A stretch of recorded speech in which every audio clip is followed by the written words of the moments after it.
Bueno, esta es la quinta entrega de las catequesis sobre la oración que venimos desarrollando en este tiempo de cuaresma y de cuarentena para muchos de nosotros.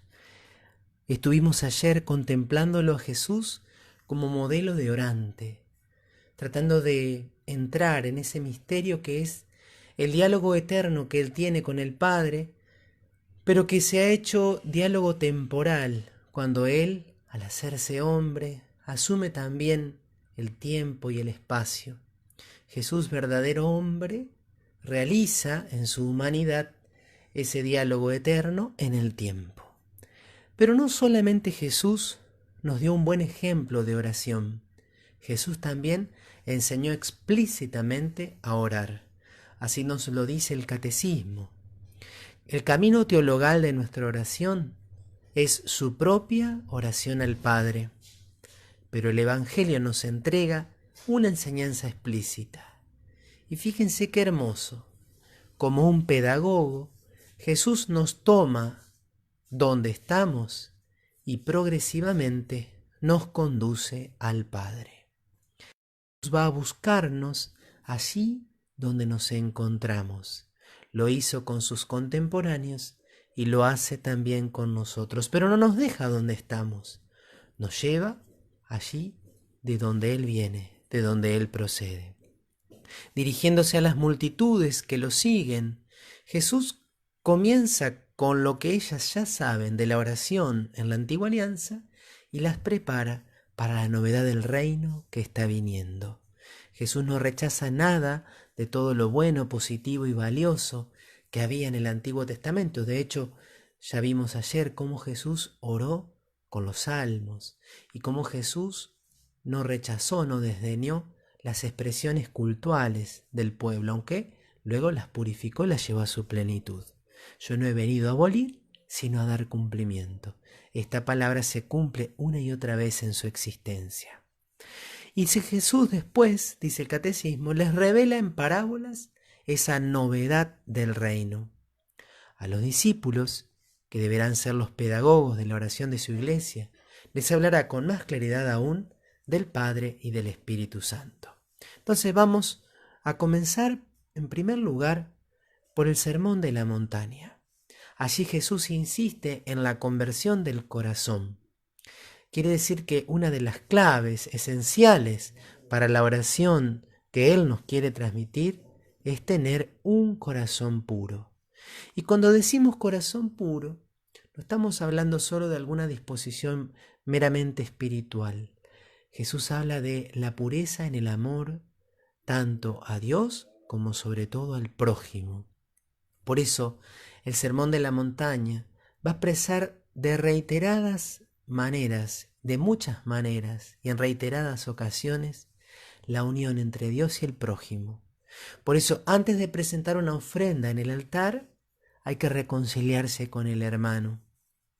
Es necesario amar a los enemigos y orar por los que te persiguen. Es necesario orar al Padre en lo secreto sin gastar muchas palabras, pero Jesús acentúa, puntualiza, después de enseñar el Padre Nuestro, lo referente al perdón. Si ustedes no perdonan, Dios no los va a escuchar. Si ustedes no perdonan, Dios no los va a perdonar. De todas las peticiones del Padre Nuestro, Jesús se detiene especialmente en esa. Y la pureza del corazón en la búsqueda del reino, expresada sobre todo en esa maravillosa frase, busquen el reino y todo se le dará por añadidura, es una condición esencial para que la oración sea agradable a Dios y sea eficaz. El reino es Jesús. Por eso también Jesús en el Sermón de la Montaña educa en la confianza en la divina providencia. Miren los pájaros del cielo, miren los lirios del campo. Si Dios los cuida, ¿cuánto más hará con ustedes? Ese Dios, ese Padre que hace salir el sol sobre buenos y malos, sobre justos e injustos. Por eso la confianza en Dios como papá, como Padre bueno y providente, es un elemento esencial de la visión cristiana sobre la oración. En el 2609 el catecismo, cuando el corazón se decidió a convertirse y orar en la fe. Y esta fe va a ser la condición esencial de la oración que nos enseña Jesús. ¿Qué es la fe? Es la adhesión filial a Dios. Sentimos y comprendemos. Es confiar, es creer, es esperar y es adherirnos a Dios. ¿Entendamos o no entendamos? ¿Sintamos o no sintamos? Es un acto voluntario, nos explica el catecismo en otro lugar, pero también es un don y una gracia. La fe se hace posible como adhesión a Dios porque el Hijo amado nos abre el acceso al Padre.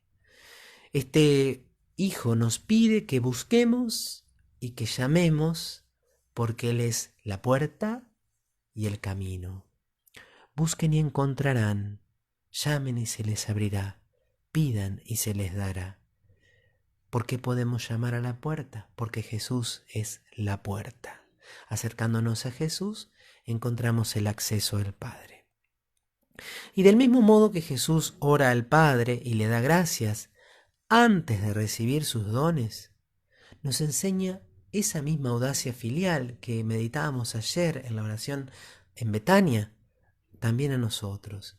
Todo cuanto pidan en la oración, crean que ya lo han recibido. Crean que ya lo han recibido. Tal es la fuerza de la oración, dice Jesús, todo es posible para quien cree, con una fe que no duda. Tanto como Jesús se entristece por la falta de fe de los de Nazaret y la poca fe de sus discípulos, así se admira ante la gran fe del centurión romano y de la cananea, paradójicamente, dos extranjeros. La oración de fe, entonces, no consiste solamente en decir Señor, Señor, sino en disponer el corazón para hacer la voluntad del Padre. Cuánta diferencia hay entre una suerte de conjuro mágico, de ritual por el cual podemos hacer que Dios se pliegue a nuestros caprichos y esta adhesión a la voluntad del Padre. Muchas veces nuestra oración, incluso de los que somos cristianos, suena muy poco cristiana. Es una oración que consiste en decirle a Dios, hacé mi voluntad o si no me enojo con vos. En lugar de ser como la de Cristo, yo quiero hacer tu santa voluntad. Por eso no basta decir Señor, Señor, sino cumplir, amar su santa voluntad. Jesús invita a sus discípulos a llevar a la oración, esta voluntad de cooperar con el plan divino. Y en Jesús, el reino de Dios está próximo. Él llama a la conversión y a la fe, pero también a la vigilancia. Otra de las indicaciones que aparece una y otra vez, no solo en su magisterio, sino en el de los apóstoles en sus cartas. Velad y orad, le va a decir en Getsemaní, pero este velar y este estar atentos es una invitación a abrir continuamente nuestros oídos y nuestros ojos espirituales para poder discernir y descubrir la voluntad de Dios y la presencia de Dios en todo momento. El discípulo entonces es alguien que espera a aquel que es y que viene. En el recuerdo de su primera venida en la humildad de la carne y en la esperanza de su segundo advenimiento de la gloria. Qué importante que el catecismo nos hable de esto. Nosotros estamos aquí como transeúntes, como peregrinos, y estamos anhelando y suplicando que Jesús vuelva y que se manifieste definitivamente su gloria para todos nosotros. En comunión con el Maestro, entonces, la oración de los discípulos va a ser un combate. Velando en la oración es como no se cae en la tentación. Todos somos tentados una y otra y otra y otra vez. Es esta súplica o esta indicación de Jesús, velen y oren para no caer en la tentación, la que también hoy nos hace bien escuchar. La enseñanza de Jesús, finalmente, sobre la oración, se puede resumir en 3 parábolas que nos trae el evangelista Lucas, más desarrolladas. En primer lugar, la del amigo inoportuno. Este hombre que le va a pedir a su amigo, préstame 3 panes, porque me llegaron visitas. Y dice Jesús, era de noche, el amigo primero le dijo, no, yo estoy ocupado, ya estamos descansando, no me molestes, no me fastidies. Pero dice que finalmente se levantó y se lo dio, no porque era su amigo, sino por su insistencia. Así Jesús invita entonces a insistir, llamen, llamen, llamen, y se les abrirá. Al que ahora sí, el Padre del cielo le dará todo lo que necesite y sobre todo el Espíritu Santo que contiene todos los dones. Tan hermosa esa explicación que hace Jesús cuando compara justamente cómo actúan los padres humanos y cómo actúa el Padre Dios. Y Jesús nunca dice, el Padre les va a dar lo que ustedes le pidan. No, Jesús dice, el Padre les va a dar lo que necesiten. Y hay una enorme diferencia. Y dice también, sobre todo en Lucas, les dará el Espíritu Santo. La segunda puede sonar parecida y es la de la viuda importuna o inoportuna, que se centra en otra de las cualidades de la oración. Hay que orar siempre, sin cansarse, con la paciencia de la fe. La paciencia de la fe. Dios a veces se hace esperar. Dios no siempre responde de manera inmediata a lo que nosotros le estamos pidiendo, pero tenemos que tener paciencia.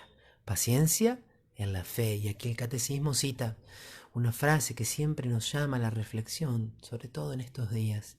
Cuando el Hijo del Hombre venga, ¿encontrará fe sobre la tierra? La tercera parábola es la del fariseo y el publicano, justo el evangelio del día en que grabo esta catequesis. ¿Y a qué se refiere? A otra virtud tan importante, la humildad. El fariseo era bueno, era virtuoso, al menos en lo exterior, pero era orgulloso, soberbio, despreciaba a los demás. El publicano era un gran pecador, pero era humilde. Oh Dios, ten compasión de mí, que soy pecador. Y la Iglesia, nos dice el Catecismo, no cesa de hacer suya esta oración. Kyrie eleison, Señor, ten piedad. Lo decimos cada día en la liturgia, en cada celebración eucarística. Kyrie eleison, Christe eleison, Kyrie eleison, Señor, ten piedad. Cristo, ten piedad. 3 cualidades entonces: oración insistente, oración paciente y oración humilde. Y Jesús va a confiar abiertamente a sus discípulos el misterio de la oración al Padre, desvelándole lo que deberá ser su oración y la nuestra cuando haya vuelto, con su humanidad glorificada, al lado de su Padre. Lo que es nuevo ahora es pedir en su nombre. Esto lo realiza Jesús, esta revelación, en la última cena. Porque es la fe en Él la que introduce a los discípulos en el conocimiento del Padre. Porque Jesús es el camino, la verdad y la vida. La fe da su fruto en el amor. Guardar su palabra, sus mandamientos, permanecer con Él en el Padre que nos ama, en Él hasta permanecer en nosotros. En esta nueva alianza, la certeza de ser escuchados en nuestras peticiones se funda en la oración de Jesús. Todo esto son alusiones al capítulo 14 de San Juan. De cierto modo, la insistencia es dirigirnos al Padre, pero a través de Jesús y en Jesús, permaneciendo en Jesús, que es el camino, la verdad y la vida, pero sobre todo aquí el camino. Permaneciendo en Él, nosotros accedemos a la intimidad con el Padre. Más todavía, lo que el Padre nos da cuando nuestra oración está unida a la de Jesús es otro Paráclito, para que esté con ustedes para siempre, el Espíritu de la verdad. Recordemos que es en la última cena, sobre todo, donde Jesús habla explícitamente del Espíritu Santo, ya revestido, revelado, con una dimensión personal. El Espíritu no es solo un don, no es solo una fuerza, no es solo luz, sino que es una persona. Esta es la gran novedad de la oración cristiana, ya anticipada en el Evangelio de Lucas, pero hecha explícita en el Evangelio de Juan. Esta novedad de la oración y de sus condiciones va a aparecer en todo el discurso de despedida. Y allí el Catecismo trae la cita de Juan 14, 23, Juan 15, 7 y 16, Juan 16 del 13 al 15, Juan 16 del 23 al 27. Es en el Espíritu Santo donde la oración cristiana se vuelve comunión de amor con el Padre, no solamente por medio de Cristo, sino también en Él. Hasta ahora nada le habéis pedido en mi nombre, pedid y recibiréis, para que vuestro gozo sea perfecto. Entonces, en un primer momento Jesús nos habla del Padre, de dirigirnos siempre al Padre. También Jesús en las parábolas señala las tres características de la oración necesarias: el ser una oración insistente, una oración paciente, una oración humilde. Y es en la última cena cuando va a hablar, por un lado, de la necesidad de permanecer en Él para llegar al Padre, y la necesidad de dejarnos guiar por el Espíritu Santo para que esta oración llegue a su culmen. Finalmente, el Catecismo nos va a hablar de Jesús como aquel que también recibe nuestra oración. La oración a Jesús ya ha sido escuchada por Él durante su ministerio, a través de signos que anticipan el poder de su muerte y su resurrección. ¿Por qué? Porque las personas ya hacían actos de fe en Él y se dirigían a Él como el Kyrios, como el Señor.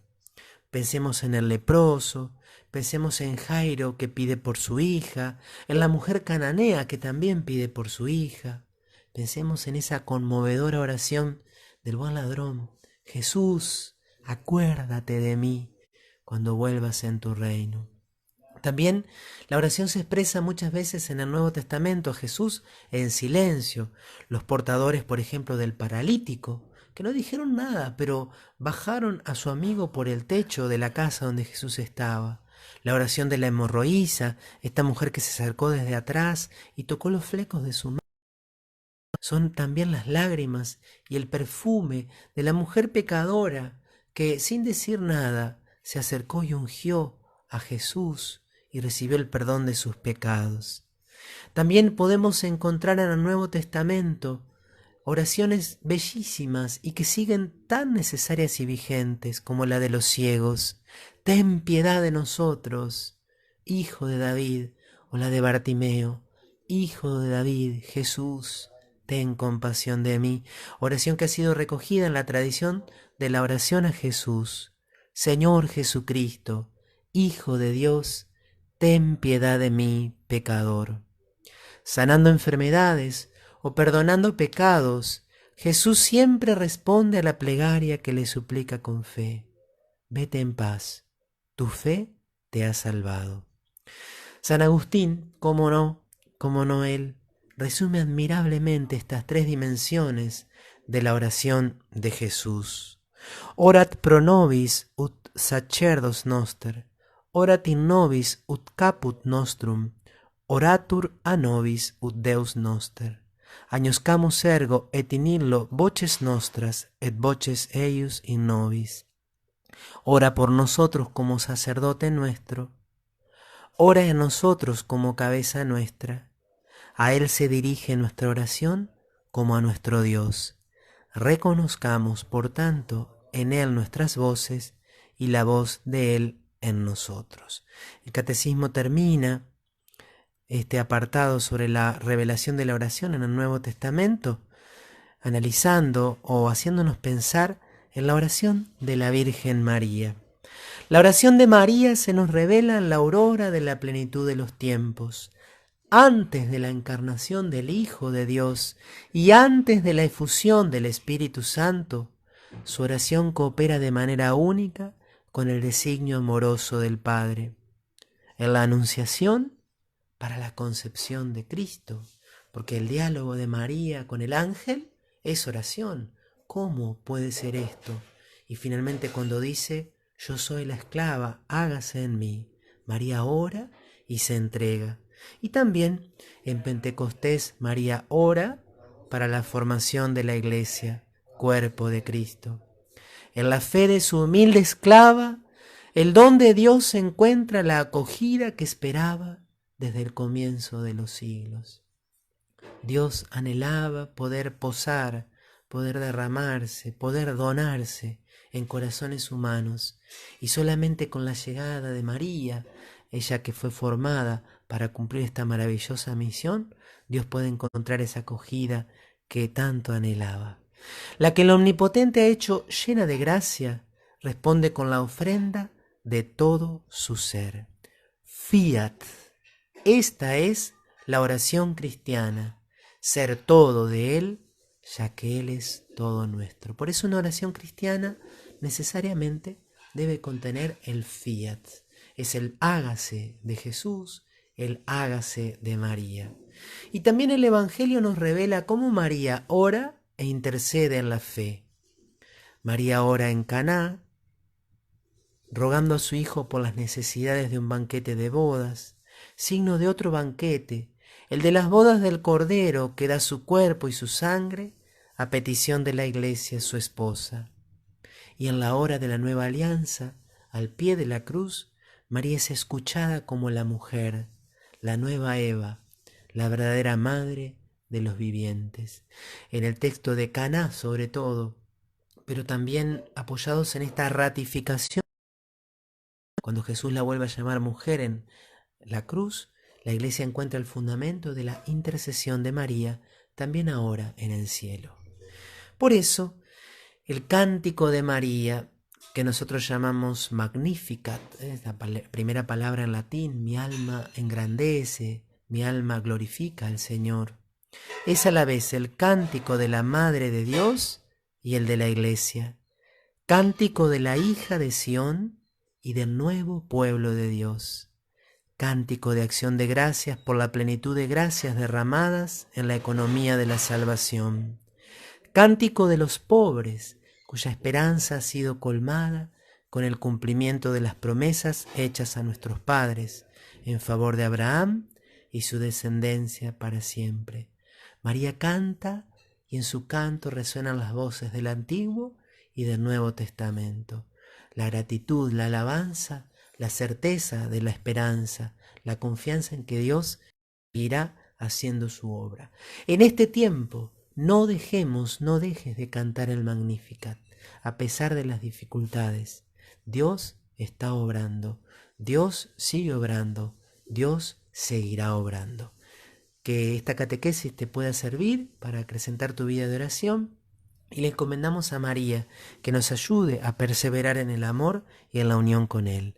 Dios te salve María, llena eres de gracia, el Señor es contigo. Bendita tú eres entre todas las mujeres, y bendito es el fruto de tu vientre Jesús. Santa María, Madre de Dios, ruega por nosotros pecadores, ahora y en la hora de nuestra muerte. Amén. Si te gustó este video, puedes compartirlo con tus contactos.